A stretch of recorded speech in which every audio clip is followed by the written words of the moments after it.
الله أكبر الله أكبر الله أكبر الله أكبر الله أكبر الله أكبر الله أكبر الله أكبر الله أكبر لا إله إلا الله الله أكبر الله أكبر ولله الحمد الحمد لله معيد الجمع والأعياد ومبيد الأمم والأجناد وجامع الناس ليوم لا ريب فيه إن الله لا يخلف الميعاد وأشهد أن لا إله إلا الله وحده لا شريك له وأشهد أن محمدا عبده ورسوله المفضل على جميع العباد صلى الله عليه وعلى آله وأصحابه ومن تبعهم بإحسان إلى يوم الدين وسلم تسليما كثيرا أيها الناس أعدوا لهذا اليوم عدته لعلكم تفلحون واعلموا أن السنة إذا خرج إلى مصلى العيد من طريق أن يرجع من طريق آخر اقتداء بالنبي صلى الله عليه وسلم وإظهارا لشعائر الله وتعرفا إلى عباد الله في كل طريق وتصافحوا وتزاوروا وليهنئ بعضكم بعضا وأفشوا السلام بينكم. بارك الله لكم أيها المسلمون وتقبل الله منا ومنكم صيامنا وقيامنا وركوعنا وسجودنا وصدقاتنا وسائر أعمالنا الصالحة. عباد الله باين الله wannan huduba tamu a takaice ta kunshi girmamawa ga Allah tabaraka wa ta'ala saboda biyayya gare shi kamar yadda ya faɗa cikin alƙur'ani mai girma. Idan azumi ya zo ƙarshe mu girmama shi, walitukmilul iddata walitukabbirullaha ala ma hadakum. Ku girmama Allah tabaraka wa ta'ala akan shiriyar da yayi muku, shiriyar da yayi muku ta musulunci, shiriyar da yayi muku ta imani, shiriyar da yayi muku ta alƙur'ani, shiriyar da yayi muku ta manzon Allah sallallahu alaihi wasallam, shiriyar da yayi muku ta azumin watan Ramadan da sauran ayyuka na ibada. Muna gode wa Allah tabaraka wa ta'ala, muna jaddada godiya a gare shi akan ni'imominsa waɗanda ba su iya ƙidayuwa, ni'imominsa waɗanda ba za mu iya ƙididdige su ba. Wa in ta'uddu ni'matallahi la tuhsuha, in kuka kirga ni'imomin Allah ba ku isa ku kidanye su ba. Muna jaddada godiya a gare shi da yayi mana baiwa ga wannan wata na Ramadana, muka azumce shi, muka yi salloli na qiyamul laili, muka gabatar da sauran ayyuka na ibada, muka gabatar da karatun alqur'ani mai girma da sadakoki da sauran nau'uka na ayyukan alkhairi kamar sada zumunta da nuna tausayi da nuna ƙauna ga juna. Muna godiya ga Allah tabaraka wa ta'ala. Allah ya sa waɗannan ayyuka da muka gabatar karɓaɓɓu ne. Bayin Allah ku sani wannan rana ce ta farin ciki, rana ce mai girma a wajen Allah tabaraka wa ta'ala. Muna godiya ga Allah tabaraka wa ta'ala da ya shiryar da mu ga wannan rana.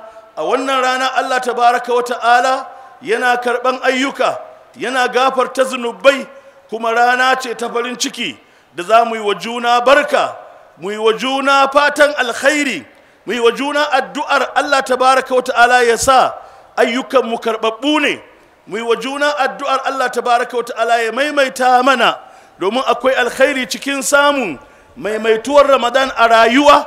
In Allah ya maimaita maka Ramadan a rayuwarka, Allah ya yi maka baiwa, Allah ya yi maka falala, Allah ya yi maka kyauta, Allah ya yi maka karamcin da babu irinsa. Don haka mu yi wa juna addu'a Allah tabaraka wa ta'ala ya sa ayyukanmu karɓaɓɓu ne.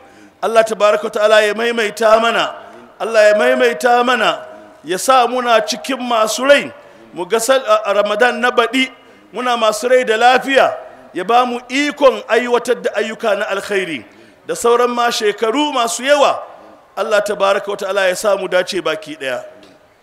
Bayan Allah, ba za mu tsawaita ba bayan bayani dangane da girman wannan rana, sai mu yi bayani har wa yau akan girman rahamar Allah tabaraka wa ta'ala da yalwar rahamar Allah tabaraka wa ta'ala, ta yadda ya sanya mana lokuta na gandu na ibada, lokuta masu falala.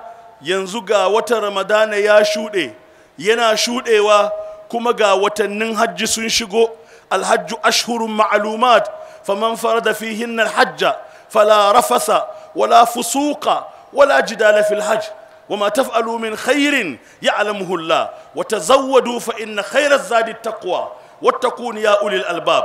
Maimaituwan irin waɗannan lokuta na falala a cikin waɗannan watanni na hajji. Akwai ranaku 10 na Zulhijja, a cikin ranaku 10 na Zulhijja din nan akwai ranar Arafa, kamar yadda a cikin watan azumi akwai daren Lailatul Qadari khairun min alf shahr.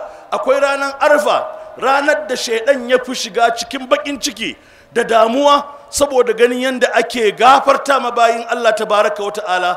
Sannan wannan na wucewa, za a kawo watan Muharram, shi ma wata mai alfarma, ga azumin Tasu'a, ga azumin Ashura. Haka dai Allah yake maimaita mana lokuta masu falala don ya cika sa mana rahamarsa, don ya tabbatar mana da yalwar rahamarsa Allah tabaraka wata'ala. Allah ya datar da mu.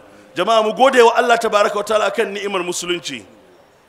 Bayan wannan, a irin wannan lokaci mai muhimmanci, wajibi ne mu gabatar ma al'ummar musulmi saƙonni masu muhimmanci, saƙonni waɗanda suke wato ainihin misali suka shafi makomar al'umma. Don haka za mu yi bayani akan abubuwa guda biyu. Abu na farko shine ta'asar da ta faru kwanan nan, wanda ba a kai mako guda ba, na yanda aka tsare 'yan uwanmu musulmi, ba su ci ba, ba su sha ba, ba su ji ba, ba su gani ba. A jihar Edo aka yi musu ƙofar rago, aka far musu, aka rinka kakkashe su kisan gilla, kisa ta rashin tausayi, kisa irin na dabbanci. To lallai ilalla, irin wannan idan yana faruwa a ƙasa, haƙiƙa alama ce ta haɗari da ke fuskantar ƙasa. Kuma babu abin da ya haifar da irin wannan sai yaɗuwar zalunci da rashin hukunci a ƙasa, hukunci na adalci. Yayin da a ƙasa ake kashe mutane ba gaira ba dalili, kuma ba a hukunci na adalci a ƙasa, dole irin waɗannan abubuwa su rinka faruwa a ƙasa. Don haka muna amfani da wannan matsaya wajen kira wato ga hukumomi, lallai a tabbatar duk wanda haƙƙin yake kansa, lallai a tabbatar an yi adalci akan wannan. Irin wannan ta'addanci baya faruwa sai ga al'ummar musulmi kawai. Irin wannan ta'addanci sai akan al'ummar musulmi yake faruwa. A 'yan shekaru da suka gabata haka aka yi ma al'ummar musulmi, ma wasu 'yan uwa musulmi matafiya a wajen wato garin Jos, aka tsare motarsu, aka rinka yanka su, ana kakkashe su. Jinin musulmi ya zama jini mafi arha a ƙasar nan, kuma da haka abokan zamanmu suke zuwa sauran ƙasashe na duniya suke yin ƙarya akan cewa wai kiristoci ake kashewa a ƙasar nan. Amma kowa ya san babu jinin da yake da arha, babu jinin da ike wato ainihin misali jinin da ike tafiya a banza, ba a yin hukunci, ba a bin kadi, sai jinin musulmi a ƙasar nan. Don haka lallai muna amfani da wannan dama don kira ga hukumomi, wato ainihin misali a tabbatar an yi adalci a wannan, don saboda tabbatar da zaman lafiya ga ƙasa da kuma tabbatar da makoma mai kyau a ƙasa. Kuma muna kira ga shugabanninmu na musulmi, jagororin musulmi, akan lallai su tsaya tsayin daka daga tsakanin wato abin nan shugabanninmu, sarakunan musulunci, da kuma 'yan siyasanmu, gwamnoninmu, da 'yan majalisu, na ƙasa da kuma lauyoyinmu da masu shari'a lallai a tsaya a haɗa ƙarfi da ƙarfe a tabbatar cewa an yi adalci akan wannan ta'addanci da aka yi da wannan jini da aka zubar. Allah ya kiyaye irin wannan a ƙasa. Allah ya kare jinin musulmi da haƙoƙinmu. Abu na biyu mai muhimmanci wanda ya shafi makomar mu al'ummar musulmi na arewacin Najeriya shine magana akan ilimi. Duk wanda ya san irin bayanai na ya san ina yawaita magana akan ilimi. Dole a yawaita magana akan ilimi domin makomar al'umma ta dogara akan ilimi. Jama'ar musulmi, yanzu fa ba magana ce ake ta taɓarɓarewar ilimi a arewa ba, magana ce ta cewa ilimi ya mutu a arewa. Ilimi ya mutu a arewa. Don haka wato makomarmu tana cikin haɗari. Jama'ar musulmi, matuƙar ba mu tashi tsaye an dawo da darajar ilimi, an inganta ilimi a wannan nahiya tamu ba, makomarmu ba za ta yi kyau ba. Ba mummunan fata muke ba ga al'umma, jan hankali muke. Wallahi ilimi ya mutu a arewa. Waɗanne alamu ne suke bayyana mutuwar ilimi a arewa? Alamun suna da yawa. Babbar alama da take tabbatar da mutuwar ilimi a arewa ita ce yaɗuwar satar jarabawa, ta yanda satar jarabawa ta zama ita ce wato misali wato ita ce abinda ake yi wanda ike kowa isaba da shi, a maimakon satar jarabawa ta kasance abinda ake kyama. Yanzu matasanmu waɗanda duk suka yi jarabawa daga shekaru 20 zuwa yanzu su ba su san yadda ake yin jarabawa da wato da ƙwazo da ƙoƙarin kai ba, sai dai ta hanyar satar jarabawa. Dukkaninmu mun sani in ka ɗauko shekarun 1970s waɗanda suke gama wato sakandare su fita da credit 3 credit 5, ba za ka kwatanta su da yadda suke fitowa yanzu da credit 9 da distinction ba. Kowa ya san wannan, kowa ya san irin yadda abubuwa suka lalace. Yaro da bai iya karatu ko da karatun Hausa ba zai zo da takarda cewa wato ainihin misali ya ci credit 9 da distinction. Babbar illa, babbar halaka ga al'umma shine matasa waɗanda suke manyan gobe, shugabannin gobe, ya zamana su ɗauka, su amince, su yadda da shi cewa a rayuwa ha'inci irin na sata jarabawa ita ce hanyar rayuwa. Su yadda, su gamsu cewa yadda za ka iya samun ci gaba shine ka yi sata jarabawa. Ya zamana ba su da wata tarbiyya ta yin abu akan ƙoƙarin kansu da ƙwazon kansu. Wannan ita ce babbar alama ta cewa jarabawa ilimi ya mutu a arewacin Najeriya. Kar ka ɗauko sauran alamomi. Amma waɗannan munanan illoli ne mutuwar ilimi ta haifar mana a arewa. Waɗansu munanan illoli ne daga cikin illolin da mutuwar ilimi ta haifar mana a arewa shine mafi duk kusan tashe-tashen hankulan da muke fama da su a arewa. Idan ka ɗauki Boko Haram ko ka ɗauki ɓarayin daji ɗinnan waɗanda ake ce musu bandit, 'yan kidnappers waɗanda suke kisa akan rashin tausayi, waɗanda suke kisa akan ba a ba su kuɗin fansa ba, ko kuma a ba su kuɗin fansar amma duk da haka su kashe mutumin da aka ba su kuɗin fansar, waɗanda suke kashe mata masu ciki da ɗan tayi a cikinsu amma za su kashe matan da sauransu. duka irin waɗannan abubuwa ba wani abu ne ya haifar da su ba. Waɗannan matasa da suke waɗannan abubuwa mu muka jahiltar da su, ba mu ilmantar da su ba. Boko Haram ya fara a jami'o'i, amma daga baya 'yan jami'a da suka fahimci cewa wato wannan ɓata ce, hanya ce da ba ta ɓullewa, hanya ce ta taɓewa, duk sai suka janye.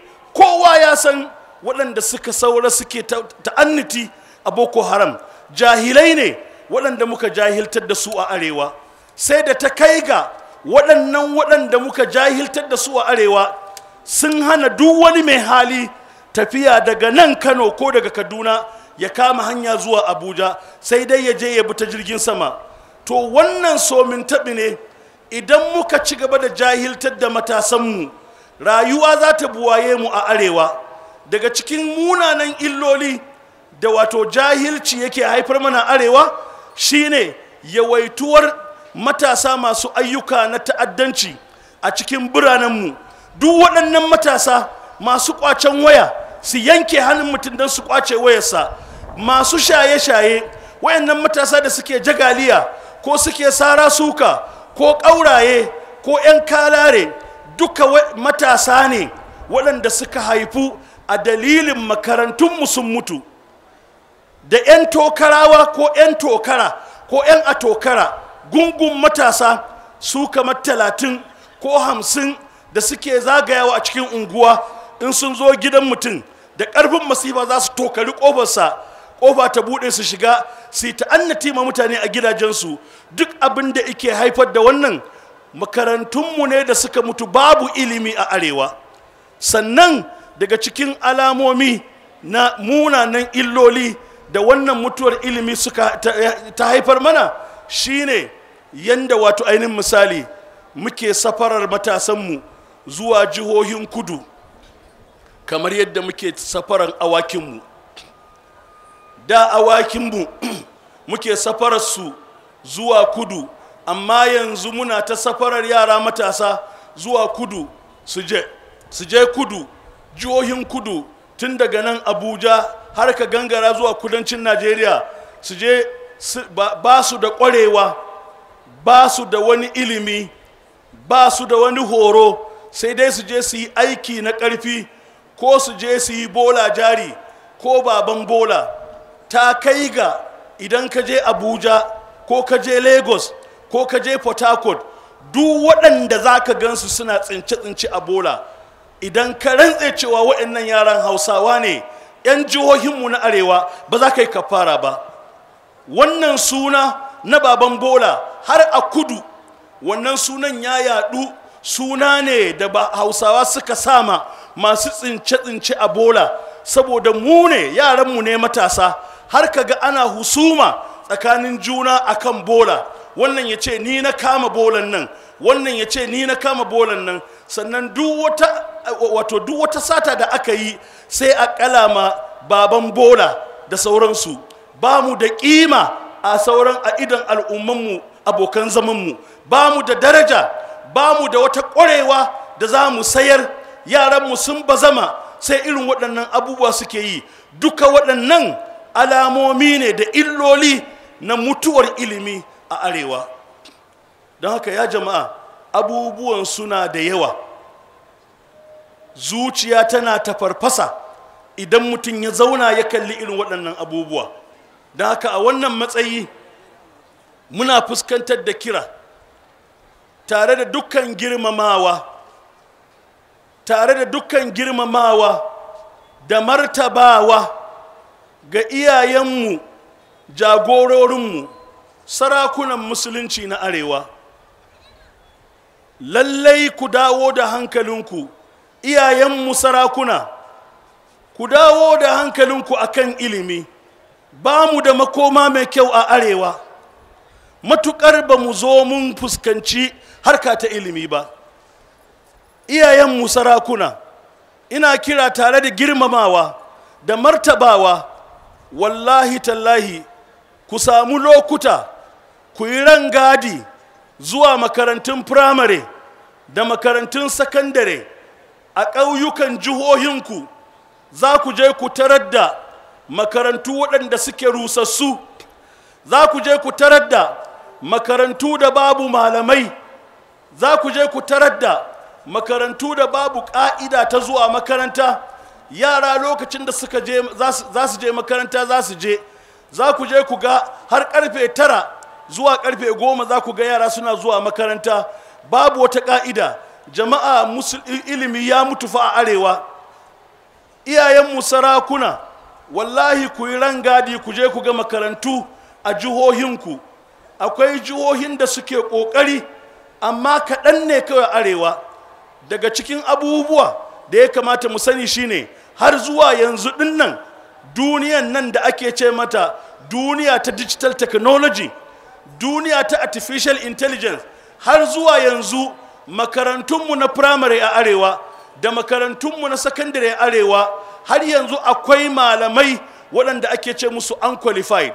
To ba ma wai akwai malamai da ake ce musu unqualified ba, a'a, da unqualified din da qualified din gaba ɗaya za ka je makarantu za ka samu unqualified din ma babu, unqualified malaman ma babu. Za ka je makarantu ka tarar da makarantu daga headmaster sai malami ƙwaya ɗaya ko malamai ƙwaya biyu. Don haka iyayenmu sarakuna, muna kira da girmamawa, lallai kuna da alfarma, kuna da martaba, kuna da girma, da idan kuka haɗa kanku kuka ce lallai a dawo da martabar ilimi a arewa, wallahi tallahi dole za a saurare ku. Ina amfani da wannan matsaya ina kira ga gwamnoninmu na arewa, gwamnoninmu na arewa, ku ji tsoron Allah akan ilimi a arewa. Gwamnoninmu na arewa, ku ji tsoron Allah akan ilimi a arewa. Ku tuna cewa makarantun da suke jihohinku ba su ne irin makarantun da kuka halarta kuka yi karatu a cikinsu a shekarun 1970s da 1980s ba. Ku je ku ga makarantun nan, wato ta kai ga dukkaninmu mun sani, duk makarantar da ka je, duk makarantar sakandare da ka yi a 1970s ko makarantar sakandare da ka yi a 1980s, kowannenmu ya sani, kowannenmu ya sani idan yau ka koma makarantar sai ka je ka ga kufai, ko ka je ka ga kango, ko ka je ka ga sunkuru, ciyawa ta game wasu ajujuwan, ko ina babu kyan gani. Za ka ga ba makarantar da ka je ba ne a shekarun da ka yi makaranta. Me yasa duniya tana ci gaba amma mu kuma sai ci baya muke? Yaya za mu yarje a wannan duniya? Makarantunmu suna mutuwa, suna rushewa, kuma ga shugabanni. Don haka, tare da girmamawa da martabawa, gwamnonin arewa, muna kiranku saboda kyautatuwar makomanmu. Wallahi ba mu da makoma mai kyau matukar ba mu tsaya mun gyara ilimi ba. Muna kira gwamnonin arewa, ku ji tsoron Allah akan ilimi, ku ji tsoron Allah akan ilimi, ku ji tsoron Allah akan ilimi. Muna kiran ku tsakani da Allah, ku ji tsoron Allah akan ilimi, ku rage almubazzaranci da dukiyar gwamnati, ku sa a ilimi, ku rage wato anin misali wadaka da kudaden gwamnati, ku sa a ilimi, ku zama kuna da scale na priority, al'aulawiyat, a ba abin da ya fi muhimmanci. Ilimi shine gaba da komai. Matukar baka gina dan adam ba, ka rusa rayuwa. Matukar ba ku gina al'ummar mu ba, kun rusa arewa. Gwamnonin arewa, ku ji tsoron Allah akan ilimi. Ina amfani da wannan dama wajen kiran 'yan siyasanmu, su ne dai gwamnonin, amma akwai 'yan majalisa da sauran masu madafun iko na siyasa. Ku ji tsoron Allah akan ilimi. Irin abin da na faɗa na fuskantar zuwa ga gwamnoni, ina fuskantar ma 'yan siyasanmu. Mu sani ƙarya fure take ba ta 'ya'ya, ramin ƙarya ƙurarre ne. Irin waɗannan abubuwa da ake yi na wato fantamawa da almubazzaranci da dukiya, ana shirya bukukuwa na fitan hankali, ana zuwa ana watsar da kuɗi. Mutane suna cikin yunwa, amma ba ma yunwa ba, suna cikin yunwar ilimi. ana cikin yunwar ilimi a arewa ake shirya irin waɗannan bukukuwa na fitan hankali, ana zubar da kuɗi, ana zubar da dukiya. Manzon Allah sallallahu ya hana wato tozarta dukiya, amma ga ilimi yana lalacewa arewa. Ina ne hankalinmu ya je? Don haka har wa yau muna fuskantar da kira zuwa ga malamanmu na addini, masu girma malaman addini, mu almajiranku ne, masu martaba masu alfarma malamanmu na addini, mu almajiranku ne. Ku kuka fi kowa sanin ƙimar ilimi, malamai ku kuka fi kowa sanin darajar ilimi, malamai ku kuka fi kowa sanin alfarmar ilimi. Malamanmu na addini, ku fuskantar da idanuwanku, ku fuskantar da bincikenku, ku duba yayin da kuke zama a mumburorinku na karatuttuka a cikin birane, kuna karantar da mutane, kuna ganin mutane waɗanda suke gabanku faɗakakku, rayayyu. Akwai miliyoyi waɗanda suna cikin yanayi na jahilci, ba sa sauraron ku. Malamanmu kuma kamar yadda na kira ga iyayen ƙasa, ina kira ga malamai, manyan malamanmu a nan birnin Kano da sauran birane na arewacin Najeriya. Wallahi kuma ku yi tattaki, kuma yawanci yanzu malaman namu malamai ne waɗanda sun yi boko kuma sun yi arabiya, don haka za ka samu sun yi sakandare.